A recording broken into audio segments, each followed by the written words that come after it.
서울광역방송센터입니다. 밀운 불우, 구름은 잔뜩 꼈는데 비는 내리지 않는다는 뜻입니다. 계절의 여왕이라는 5월이 시작됐는데 우리 정치권은 뭔가 먹구름만 가득한 답답한 형상입니다. 만사가 시원하게 잘 뚫리고 해소되길 바라면서 오늘 여의도 초대석은 김병민 국민의힘 최고위원과 함께 정치권 현안 얘기해보겠습니다. 최고위원님 어서 오십시오. 예, 안녕하세요. 일단 국민의힘 얘기부터 해보겠습니다. MBC 어제 단독 보도인데 3월 9일이죠. 태영호 최고위원이 예. 이진복 정무수석이랑 만난 모양인데 이 수석이 한일 관계 좀 최고위원 회의 같은 데서 적극적으로 옹호해라. 그러면 공천 걱정 안 해도 된다. 그런 취지로 얘기를 했다고 하는데 태영호 최고위원은 막상 그 해당 녹취록이 공개가 되니까는 그런 말 한 적 없다 이렇게 부인을 했는데 이거 어떻게 봐야 되는 건가요? 매우 황당한 일이라고 생각을 합니다. 네. 일단 태영호 최고위원은 그런 일이 없다 이렇게 부인하고 있고 네. 이진복 수석에게 사과를 했다고 얘기를 하고 있죠. 이게 왜 황당한 얘기냐면요. 네. 저도 MBC의 어제 녹취록을 쭉 다 들어봤는데 네. 이른바 3월 9일은 3월 8일 전당대회가 끝나고 난 바로 다음 날입니다. 네. 그러니까 전당대회가 끝났기 때문에 그 바로 다음 날 당대표를 비롯한 최고위원, 지도부가 모두 아침 8시에 현충원 참배로 시작을 하고요. 네. 그리고 9시 최고위원회가 첫 번째 출발을 알리는 자리입니다. 그 자리에서는 전당대회에 뽑아준 데에 대한 감사함, 네. 그리고 국민의힘이 나아갈 방향에 대해서 얘기를 했기 때문에 거의 대다수가 다 민생에 관한 얘기를 했고 무슨 그 자리에서 갑자기 한일 얘기를 꺼내거나 여기에 발언들의 문제를 삼을 만한 정무적인 상황과 판단이 아예 맞지가 않는 것이죠. 그리고 대한민국 대통령실의 정무수석이 네. 공천을 빌미로 최고위원에게 그 같은 얘기를 했을 리도 만무하다고 생각을 합니다.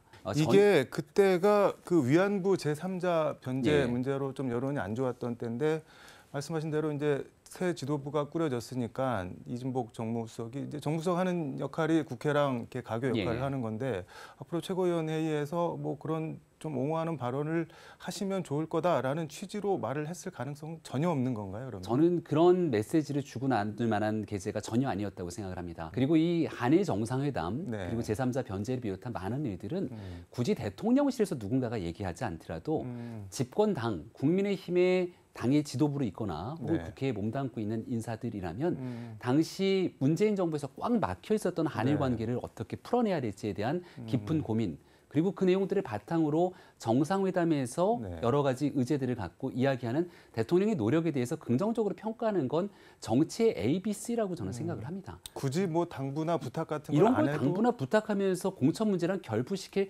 하등의 이유가 없다는 것이죠. 확인하거나 알 길이 없지 않습니까? 그렇죠. 네. 구태여 있지도 않는 사실을 바탕으로 괜한 오해를 불러일으킬 수 있는 발언이기 때문에 매우 심각한 문제가 있다고 생각하고 태영호 의원 스스로가 네. 조속히 빠르게 이 문제를 스스로 좀 매듭을 줬으면 좋겠습니다. 지금 유승민 의원 같은 경우는 그렇게 깨끗하고 당당하면은 검경 수사 받아서 해소해라 그렇게 주장을 하시던데 그건 어떻게 보시나요? 유승민 전 의원의 네. SNS 글을 봤는데요. 사실이라면이라는 전제를 깔고 있습니다. 네. 그럼 이러한 문제에 대해서 최소한 SNS에 글을 쓰기 전에 네. 한두 번만이라도 사실관계를 확인해 봤으면 아마 이런 글을 올리진 않았을 거라고 저는 생각합니다. 네. 태용 의원의 발언이 얼마나 허무맹랑한 일인지에 대해서는 조금만 사실관계를 확인해도 아마 이 같은 주장들은 좀 어려울 거라 생각하고 조사하고 자시고 할 것도 없다 그런 말씀이시죠? 태용 의원이 분명하게 얘기를 하고 있고요. 이런 내용들이 무슨 검찰이나 경찰의 네. 수사로 드러날 수 있는 사항들이 아니지 않습니까? 있을 수 없는 발언을 태용 의원이 했으니까요. 근데 원초적으로 궁금한 게 의원이 보좌진한테 한 얘기 녹취가 어떻게 방송사로 갔을까요?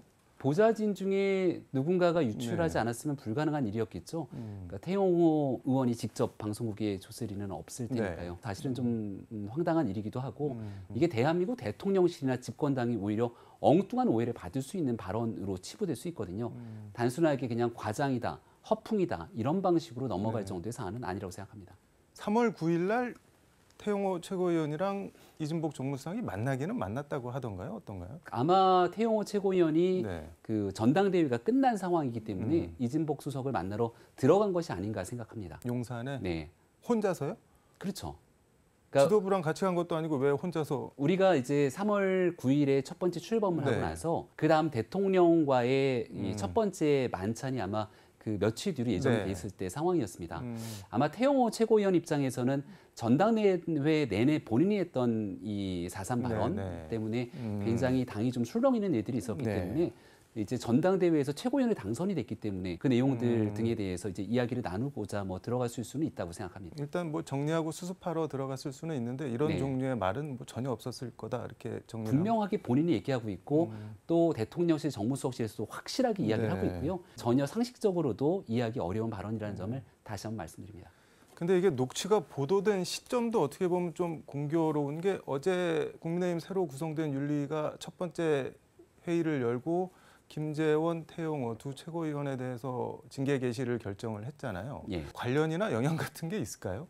일단은 징계 절차는 개시가 됐고요. 그리고 시간을 지체하거나 하지 않고 네. 아마 조속하게 당사자들의 소명을 받고 네. 그 소명을 바탕으로 징계 수위들이 결정이 될 것으로 보입니다. 일단은 이 내용들이 네. 새롭게 나왔는데 여기에 대한 이 녹취를 보게 되면 앞서 설명드린 것처럼 네. 불필요한 오해 혹은 이로 인해서 나타나게 되는 추가적인 후과, 후폭풍 등이 또 네. 당내에 예상될 수 있는 일들이라고 봅니다. 나머지는 윤리위원회 판단인데요. 네. 이 내용들까지 이번 있게 되는 지금까지 제소돼 있는 사건들이 있을 건데 여기 추가적으로 이 문제를 덧붙여서 윤리위원회 징계의 수위에 결정에 영향을 미치게 될지는 전적으로 윤리위원회 판단에 달려 있다고 봅니다. 이게 뭐 지금 예단을 할 수는 당연히 없지만 분위기 같은 게 있을 텐데 징계 수위는 뭐 어느 정도가 될까요? 이제 황정근 위원장이 했던 윤리위 징계 네. 절차를 개시하고 했던 발언을 보면 국민의 지지와 신뢰를 받기 위한 노력의 일환이다. 여기에 대해서 지금까지 상황들이 매우 무겁게 받아들이고 있다라고 얘기하고 있는 상황을 봐서는 아마 가볍게 지나가지는 않는 분위기가 아닌가 이렇게 좀 바깥에서는 볼 수 있을 것 같습니다. 이게 뭐 가정이긴 한데 가령 뭐 당원권 정지 처분이 내려진다든가 해서 최고위원이 유고가 되는 상황이 되면은 어떻게 되는 건가요? 뭐 누구를 다시 보충을 하는 건가요? 어떻게 되는 건가요? 최고위원 같은 경우는 현재 당대표를 비롯한 전체 최고위원회가 총 9명으로 구성이 되어 있습니다. 네. 그래서 1명, 2명 정도의 결혼이 있다고 해서 최고위원회 운영이나 기능에 문제가 생기지는 않습니다. 전광훈 목사는 또 뭐라고 한 말씀을 하셨는데 대통령께서 미국에 가시는데 목사님이 민주노총 세력을 막아달라, 목사님에는 막을 사람이 없다. 뭐 대통령실에서 이렇게 부탁 전화가 왔다고 하는데 이거는 뭐 전혀 사실 무근이라고. 왜 이렇게 사실 예. 무근인 말들이 많이 나오는 건가요? 근데 전광훈 씨의 발언에는 뭐 하나님 얘기까지 끌어서 얘기를 하니까 네. 뭐 일각에서는 네. 전혀 사실 무근이면은 바로 법적 조치 취하면 되지 네. 않냐라고 얘기를 합니다만 또 법적 조치를 취하거나 하는 순간 이게 또 다른 정치 뉴스화될 수 있는 가능성도 클 겁니다. 분명하게 말씀드립니다만 전혀 사실관계에 부합하지 않는다고 확인됐던 내용이기 때문에 그럼 이렇게 뭐 허위 사실을 공표해도 법적 조치를 취하기도 애매하고 그렇다고 안 하면은 계속 저런 얘기를 하고 그러면 이거 뭐 어떻게 해야 되는 건가요? 당과 관계가 없는 분명한 입장들을 계속해서 피력해 오고 있고요. 네. 거듭 말씀드립니다만 네. 국민의힘과 관계가 없다 이렇게 말씀드립니다. 윤석열 대통령 미국 국빈 방문 얘기 좀 해보겠습니다. 네. 100점 만점에 몇 점 주실 수 있을까요? 이렇게 항상 점수를 물어보시는 게 가장 어려운데요. 네. 네, 하버드 연설 끝나고 석학 교수가 재학생이라면 A라고 얘기하지 않았습니까? 네. 굳이 점수로 말씀 주신다면 A 플러스 학점을 받을 정도의 A 정상회담이었다고 생각합니다. 강론에서 워싱턴 선언 김태호 안보실 1차장은 사실상 핵공유다라고 했는데 백악관 담당 선임 국장이 사실상 핵공유 아니다라고 부인을 정면으로 했는데 이런 차이는 왜 나오는 건가요? 근데 미국 입장에서는 이 명확한 핵 공유라고 이제 기자들의 물음에 대해서 원론적인 답변을 했던 것으로 알고 있고 네. 핵에 대한 결정권은 전적으로 미국 대통령에게 있는 여타 어느 국가와도 공유되지 않는다라고 하는 원칙을 이야기한 것으로 보입니다. 원칙이다. 윤 대통령이 말씀하신 그 하버드 연설에서 한국은 마음만 먹으면 1년 내 핵무장이 가능하다 그러면서 그런데 그렇게 안 하는 거는 이번 워싱턴 선언이 있고 이게 나토보다 더 실효적이다라고 말씀을 하셨는데 나토보다 더 실효적이면 나토 같은 경우는 실질적으로 핵이 배치가 돼 있고 사실상 공유를 하는데 그것보다 더 실효적이라는 거는 어떻게 이해를 해야 되는 건가요? 핵 전략 그룹 그리고 우리는 이제 NCG 핵 협의 그룹을 만들지 네. 않았습니까? 나토 같은 경우는 31개 국가가 모여 있는 다자간 협의체에서 다자간 협의이기 때문에 자국 이익에 부합하게 행동하게 되는 데는 나름대로의 한계가 있을 수 있습니다. 미국과 대한민국 단 양국 간에서 이 핵 네. 문제를 협의하기 위한 NCG 네. 핵 협의 그룹을 만들었던 부분들은 이 핵을 포함한 상태로서 우리가 상시적으로 협의하고 네. 그 문제를 보완 발전시켜 나갈 수 있기 때문에 네. 이번에 워싱턴 선언을 통해서 굉장히 진일보된 대한민국 안보에 획을 그은 나름대로의 성과가 있다고 말씀드릴 수 있겠습니다. 이게 나토 같은 경우는 이제 뭐 NPG 플랜에서 핵 네. 기획 그룹이고 우리는 NCG잖아요. 컨설터티브인가요? 뭐 이거는 일단 뭐 협의 상담 이런 정도고 그리고 나토는 장관급 그룹이고 우리는 차관보인데 이게 뭐 실효성이 있을까라고 회의적으로 보는 분들도 네. 꽤 있는 것 같은데 그건 어떻게 보시나요? 그러니까 비판을 위한 좀 비판의 소지가 있다고 저는 생각을 합니다. 네. 앞서 설명드린 것처럼 31개가 모여 있는 다자간 국가와 또 양국 간의 협의에 대한 개념이 좀 다를 수가 있는 네. 것이라 말씀드리겠고요. 대한민국은 이미 한미 간 국방장관이 연례 회담을 갖고 네. 있는 상태이기 때문에 단순히 차관복급이 왔기 때문에 이 급이 떨어진다. 이 내용들에 뭔가 진전이 없는 것 아니냐라고 네. 하는 비판은 저는 받아들이기는 좀 어려운 측면이 있다고 생각합니다. 이렇게 한번 여쭤볼게요. 그럼 이제 핵 우산 이른바 핵 우산은 크게 세 차원이 있잖아요. 이제 핵 공유하는 거 그리고 남한의 전술핵을 재배치하는 거 그리고 독자 핵 개발. 일단 핵 공유는 아니라고 미국이 선을 그었고 나머지 두 개도 자체 핵 개발 안 한다. 그리고 전술핵 재배치 없다. 이게 명문화해서 문서화를 했는데 그럼 뭐가 업그레이드가 된 건가요? 확장 억제라고 하는 개념이 네. 결국은 북한의 이 핵과 미사일의 네. 위협 속에서 그 미국이 갖고 있는 억지력을 어떻게 더 확장시켜 줄 수 있을 것인가에 대한 개념들 아닙니까? 네. 그 안에 핵을 같이 함께 포함되는 상태로서 한미 동맹을 업그레이드 시키는 일이 가장 아마 중요하다고 판단됩니다. 이 일에서 이제 워싱턴 선언을 통한 문건으로 네. 이른바 핵 협의 그룹을 만들고 여기에 대해 상설화된 이 핵 자산 운용 등에 대해서 같이 한미 간에 보다 본격적인 절차를 네. 밟아 나가기 때문에 훨씬 더 과거에 대해서 진일보됐다라고 하는 점들은 부인하기 어려울 겁니다. 그리고 우리도 자체 핵무장이 필요한 것 아니냐. 하지만 대한민국이 만약 자체 핵무장 또는 한반도의 전술핵을 재배치하게 된다면 이로 인해서 나타나게 되는 경제적 국제 정치적으로 가져가야 되는 여러 가지 문제들이 뒤따를 수밖에 없는 상황이 오기 때문에 북한 비핵화에 대한 노력도 함께 이뤄갈 수 있는 현재 수준에서 할 수 있는 가장 중요한 조치라고 생각을 합니다. 중국 같은 경우는 압도적 친미 정책이 한국의 악몽이 될 것이다. 그리고 미국에서 얻는 것보다 잃는 게 훨씬 더 많을 것이다. 경제 안보적으로 이렇게 대놓고 얘기를 하는데 그건 어떻게 보시나요? 압도적인 친미 정책이라기보다는요. 네. 북한이 국제사회에서 유엔 안보리 결의를 위반하고 있는 심각한 도발들이 어제 오늘 일이 아닙니다. 네. 유엔 안보리에서 이 문제를 가지고 논의하기 위해 수차례 안건으로 올라오지만 북한에 대한 어떤 제재도 잘 갖춰지지 못하게 되는 게 오늘날 현실인데요. 거기에 가장 중요한 역할을 하는 국가가 바로 중국과 러시아 아니겠습니까? 네. 왜 이런 사태가 오게 됐는지에 대해서 특히 북한 문제에 대해 제대로 언급하지 않는 중국이 내고 있는 메시지에 대해서 동의하기 매우 어렵다는 점 말씀드립니다. 지금 뭐 우리가 NCG를 얻어오기는 했는데 전기차 걸린 인플레이션 감축법이나 반도체법 관련해서는 뭐 명확하게 손에 쥐어진 게 없는 거 아니냐. 그리고 김의겸 의원 같은 경우는 150조짜리 노래 하나 아메리칸 파이 백악관에서 부르고 왔다 이렇게까지 얘기를 하시던데 네. 민주당에서 이제 빈손 외교다 이렇게 비판하시는 거 그건 어떻게 보시나요? 일단 김의겸 의원 네. 같은 경우는 동백 아가씨에 대한 좀 분명한 사과부터 했으면 좋겠습니다. 그러니까 많은 분들이 아메리칸 네. 파이를 굉장히 뭐라 그러죠? 유창하게 부르는 대통령의 모습을 보면서 네. 아, 동백 아가씨와는 확실히 안 어울린다라고 얘기하는 분들도 계시던데 원래 팝송 좋아하신다고 들었습니다. 제가 그 동백 아가씨가 네. 얘기 나올 때부터 제가 대통령 선거 당시 대변인이기 때문에 윤석열 대통령의 노래 스타일과는 거리가 멀다 얘기를 네. 했는데도 끊임없이 이 청담동 술자리 등에 대한 가짜 뉴스를 쏟아낸 분 아닙니까? 저는 뭐 한미 동맹에 대한 성과도 마찬가지고 네. 민주당이 보여줬던 지난 정상회담 내내 있었던 당의 논평들을 네. 월요일부터 금요일에 이르기까지 쭉 다시 한번 다 분석을 해봤습니다. 무엇 하나 긍정적인 평가는 온데간데 없고 가짜 뉴스성 섞인 양이원영 의원의 그 넷플릭스 발언부터 네. 시작해서 장경태 최고위원 지도부가 직접 나서서 윤석열 대통령과 이 화동과의 만남에 대해서 성적 확대라고 있을 수 없는 또 주장들을 쏟아내기도 했습니다.